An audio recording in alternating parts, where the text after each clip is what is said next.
Hello, and welcome to the Savvy Rosé Festival, Frederic. Oh, hi. Nice to see you. Nice to meet you again. Nice to see you. How are things going at Huff Estates with the weather warming up? It must be getting a little bit busier. Yeah, the patio is reopened, and then you can see people are coming back. So it's good. The season has definitely started. And in terms of weather, well, we have the vineyard is now about 3 to 4 leaves. Everything is good. We had a lot of rains, and as you know, a cool spring so far. So we're hoping that the high temperature are going to come and stay because we need it. Right. But so far so good. I think we're on timing, and the vines look great. I'll just get you to lean in a little bit more so the microphone picks you up a little bit better. There we go. So I am excited to try the new Huff Estates Pinot Noir County Road Rosé. I had one last year, beautiful dry rosé.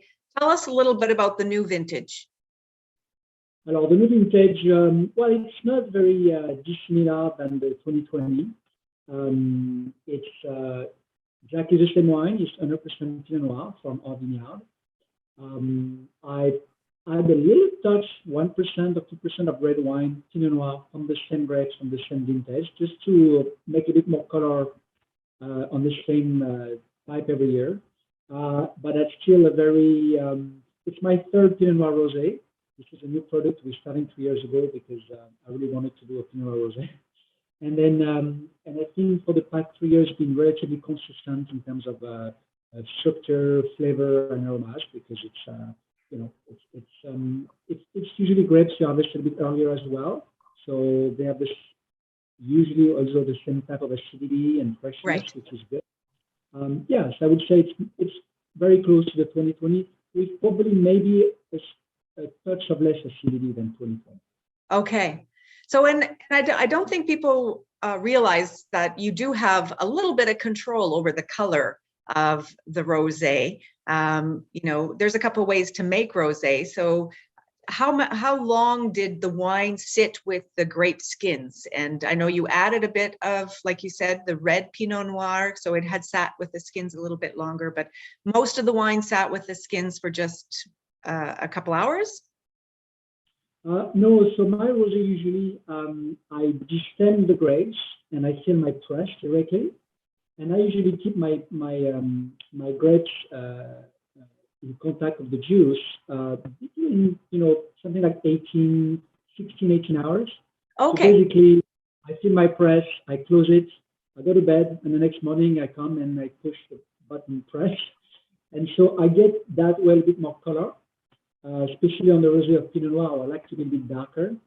Now, the color is not very stable in a rosé, so what I do is usually after a few months when the wine is made, and then I decide to maybe add a really touch of red wine to have a little bit more color, but that's not every year. That's how I did it. So you're talking about 1%, so it's basically nothing, but it has a big change. Well, I think it's lovely in the glass. I've got a glass of it here, trying it for the first time. It's a, you know, it's not officially summer in May, but as soon as the new rosés come out, it feels like summer. And this is definitely summer in a glass. Yeah, it's and you know, and that's the wine that we've been very, I've been very happy with it. It's been very well received, we don't make a lot of that wine, but it's one of the first one I bottle because bottling rosé early, it's good. It's makes them fresh, and like you say, they're going to be, you know, for the next 2 or 3 months or 4 months, and after that, people go through less rosé. As soon as the sun comes and birds singing, and you're able to be outside, everybody think about rosé, myself included. And then, yeah, so it's a very refreshing wine. The idea is to have it dry, focus on fruit, balance always the acidity because you don't want it too acidic either. Not too much alcohol either because you want to put it this is to drink and you want to drink the most of it. So that's always been my idea about rosé.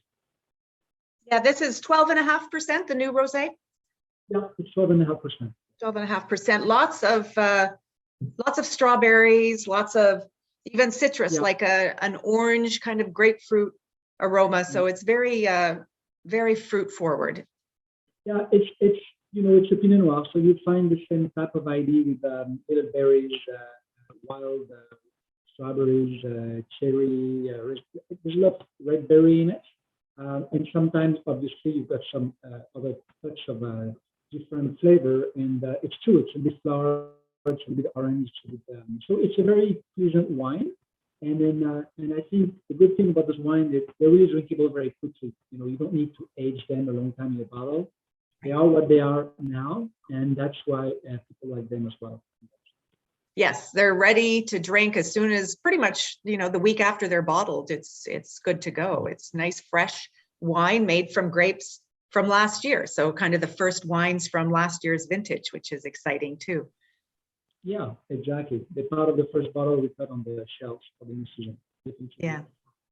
And Huff has another rosé that was made from the 2020 vintage. I think a few of our sommeliers tested that one last year, loved it. We have put it in different rosé packs and celebrated with it as well. Tell us a little bit about that rosé and how it differs from the new vintage that you've released. Yeah, so that's our 2020 for the getaway. So it's 100% Cabernet Franc. So a little bit different in terms of flavor that the County Rose with Pinot Noir, obviously. That's a rosé that I make in a bigger volume as well because it's going to LCBO. Or we're talking about more than 1,200 cases for the getaway rosé. Well, okay. Pinot Noir is 300, so there's a big difference. Oh. We still are on the 2020 vintage. The 2021 is ready and will be bottled in June. So I think we're going to carry the 2020 for a couple of months and we switch in the middle of the summer of the 2021. Same thing for me, the idea about those rosés, having something not too high in alcohol, trying to focus on the dry wine, easy to drink. And I will say one of the difference to the Pinot Noir is when we harvest the grapes, the Cabernet Franc, it's late in the season. So there's really a very, very low acidity. So it's not a wine with acidic at all. It's actually very smooth and a bit soft. Okay. And that's why you don't want too much alcohol and too much, so it's a light structure. Again, an easy wine, put in the fridge, or you can drink it at any time of the day. You can eat it with food, but you can drink it with a nice, outside for the aperitif. So it's a very versatile wine. And then, again, the Cabernet Franc main grapes used in it, the only grapes used in it, really bring a little bit of a different flavor on it. There's a little bit more herbal, a little bit more peppery notes than the Cabernet Franc. It's still on the fruit side, but not as fresh red berries that the Pinot Noir. A little different aroma, flavor to it. That's good. And I don't like, with rosé, everybody thinks, it should go in the fridge and be nice and cold. Me personally, I find rosé is enjoyable when it's only been refrigerated for about 20 minutes or so, because I just love noticing the difference in aromas and the flavors, and those come through a little bit more when it's not as chilled, I find.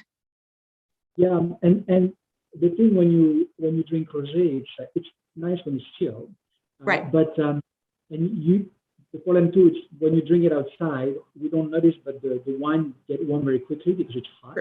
Yes. That's why we put it in the fridge for a while and getting the first drip a little bit cold, but after 5-10 minutes, when you still have wine in your glass, it's already much warmer. Yeah. And then, but I think that's the beauty about wine, and rosé is one of them. It's like everybody drinking the way they want, the way they like it. And definitively, if your wine is too cold, you're going to mask a little bit of flavor, and you're going to be a little bit not, I think, on drinking the wine 100%. But the rosé is like a white wine, a little bit chilled. It's really fantastic. It has something really nice. And then it's really, I think, another choice for people who doesn't like white or red or find red too strong with tannins and the white for any reason they want to drink something else. The rosé is really another opportunity to drink a summer wine, very, very enjoyable, as a simple glass of wine or pair with food.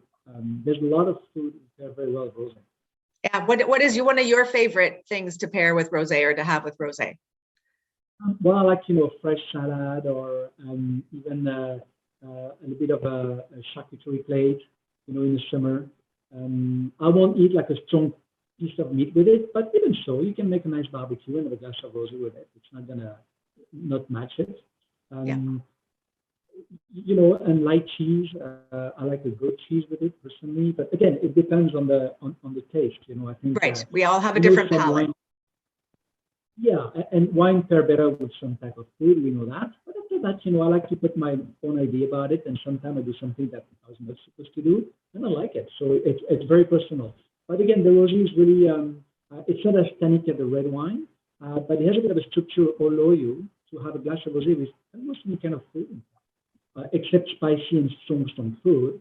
I don't think that would be a better choice, but who knows? It's a summer wine that we drink in summer for a reason. It's very versatile. It is for sure. Well, I appreciate you telling us a little bit about both of those rosés. We're, concentrating all month during May on some of the new rosés Ontario winemakers are putting out, and you do some fabulous work at Huff. I've been there a couple of times, and I look forward to hopefully getting back this summer. And I hope that we'll be able to share a glass of rosé on your patio. I hope so. It was a pleasure to talk with you, and I'm going to wish everybody a good summer. And yeah, come for a glass of rosé. Love to share a glass with you. Thank you, Frederic. Cheers. Thanks, Shirley. Bye-bye. Have a nice day.